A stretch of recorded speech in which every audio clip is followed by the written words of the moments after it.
करीबन 14 लाख रुपए की ठगी की गई है इन फर्जी वेबसाइट्स के माध्यम से।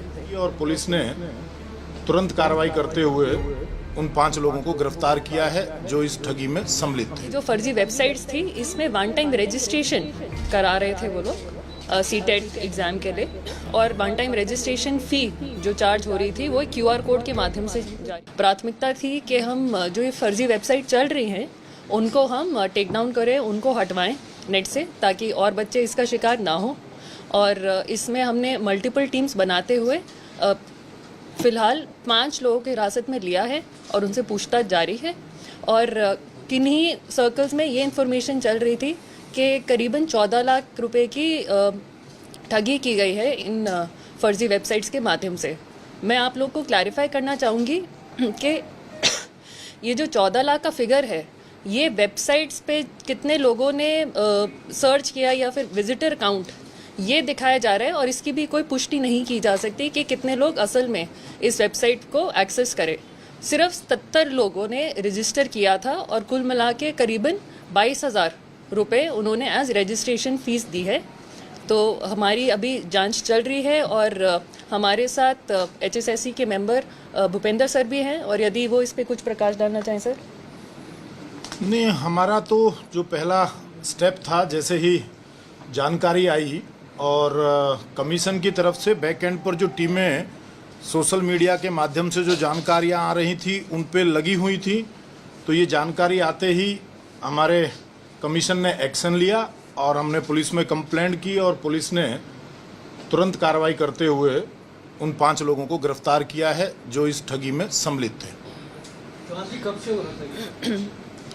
3 दिन पहले से स्टार्ट हुआ। आपको कैसे पता लगा? कोई सेम डे किसी कैंडिडेट ने बताया? हमारी अपनी बैक एंड पर टीम है जो सोशल मीडिया पर हमारे चेयरमैन आदरणीय हिम्मत सिंह जी सब अभ्यर्थियों को बार बार कैसे फॉर्म भरा जाए, कैसे किया जाए, सोशल मीडिया के माध्यम से अभ्यर्थियों के टच में थे। वहाँ से हमें जानकारी आई और हमने ये एक्शन लिया। तो जो इन्होंने साइट तैयार की हूबहू आप जैसी मेल खाती थी, कैसे वो एक कैंडिडेट उस पर विश्वास कर रहा था? कोई आपकी तरफ से कोई कॉशन नहीं दी गई?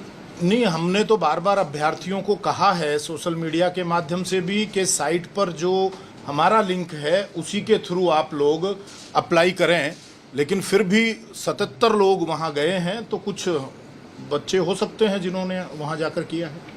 पिछले जो 5 लोग गिरफ्तार किए हैं पुलिस ने, तो ऐसी एप्रीहेंशन है कि वो कोई कैंडिडेट ही हो सकते हैं, कोई मतलब कोई ऐसा कोई गैंग है जो इस तरह की चीज़ें कर रहा है बार बार? अभी जी हमारी पूछताछ चल रही है, तो उनको अभी हम जैसे 3 लोग हमने गोरखपुर से हिरासत में लिए हैं, एक व्यक्ति फतेहाबाद का है और एक व्यक्ति कुरुक्षेत्र का है। तो 5 से पूछताछ चल रही है साइमल्टेनियसली। तो ये एज अ गैंग ऑपरेट करते थे या क्या था वो अभी क्लियर हो जाएगा में। अभी फ़िलहाल नहीं जी, हम थोड़ा सा जांच पूरी अपनी कर लें, उसके बाद हम आप सभी से साझा करेंगे। बट आप सभी के माध्यम से हम दोबारा से सभी कैंडिडेट्स को ये आह्वान करना चाहेंगे कि प्लीज़ किसी भी आप ऐसे एग्ज़ाम के लिए सरकारी वेबसाइट पर जाने के लिए इंश्योर कर लें URL में .gov.in, इसी URL पर जाएं और किसी वेबसाइट पे ना जाएं। और सोशल मीडिया पे जैसा कि इन्होंने कहा कि जो चेयरमैन सर हैं वो भी डालते रहते हैं कि करेक्ट URL क्या है, तो प्लीज़ थोड़ी सतर्कता बरतें और इन फर्जी वेबसाइट्स का शिकार ना होए। तो अभी चल रही है जी वेबसाइट आपकी, लोग अप्लाई कर रहे हैं ओरिजिनल वाली? हाँ, वो तो अभी काम कंटिन्यू। कोई डेट कोई कुछ ऐसा? अभी तो 12 तारीख है, उसमें लास्ट डेट 12 तक अप्लाई कर सकते हैं। मैं मीडिया के मित्रों से एक निवेदन और करना चाहूँगा। कुछ समाचार पत्रों में जैसा मैम ने कहा कि 14 लाख का फिगर बार बार बताया जा रहा है कि इतने लोगों ने विजिट किया या इतने लोगों के साथ ठगी हुई, तो मीडिया के साथियों से भी मेरा निवेदन कि वो बिना पुष्टि के, बिना तथ्यों को भी प्रसारित ना करें, जिससे कि नीचे अभ्यर्थियों को अलग तरह का मैसेज ना जाए।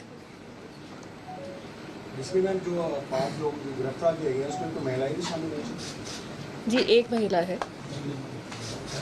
कुछ बताया है मैम उन्होंने पूछताछ में?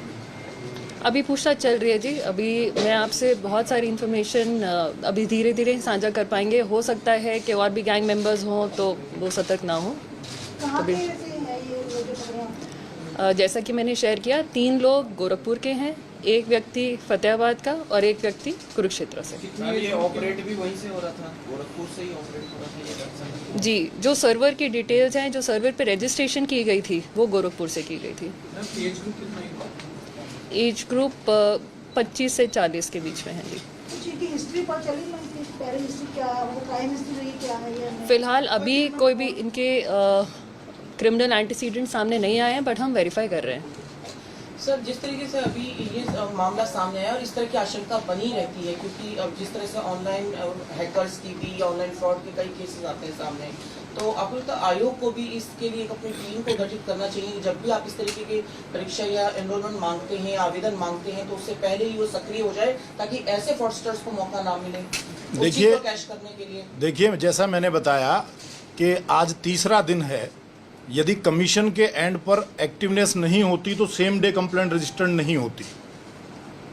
हमारे कमीशन के सेक्रेटरी साहब बैठे हैं, इन्होंने एप्लीकेशन सेम डे जैसे ही आया उसी वक्त हमने पुलिस को इन्फॉर्म किया और ये कार्रवाई 3 दिन में पुलिस ने सक्रियता से भूमिका निभाते हुए उन लोगों को गिरफ्तार किया। सर ये पैसे कैसे ले रहे थे? मतलब कोई कैंडिडेट से ही कह रहे थे कि उसी में ही आप दर्ज कराइए अमाउंट, या कैसे कोई पर्ची दी जा रही है? या किसी महिला का अकाउंट नंबर इसमें जारी किया गया था?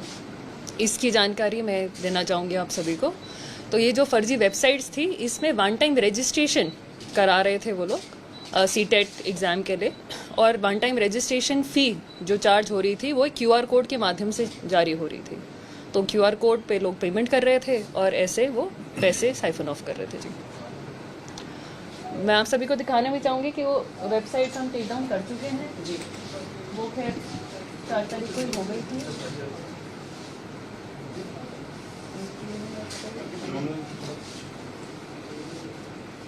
यदि आप इनको अब खोलने की कोशिश करेंगे दोनों URLs को, तो ये लिंक नॉट फाउंड दिखाएंगे। और ये उसी दिन रात को 4 तारीख का ही हो गया था, ताकि कोई और बच्चा, कोई और अभ्यर्थी इसका शिकार ना हो। हाँ जी, और जो QR कोड, जैसा कि वन टाइम रजिस्ट्रेशन फ़ी के लिए था, QR कोड भी उस दिन डिसेबल करा दिया गया था।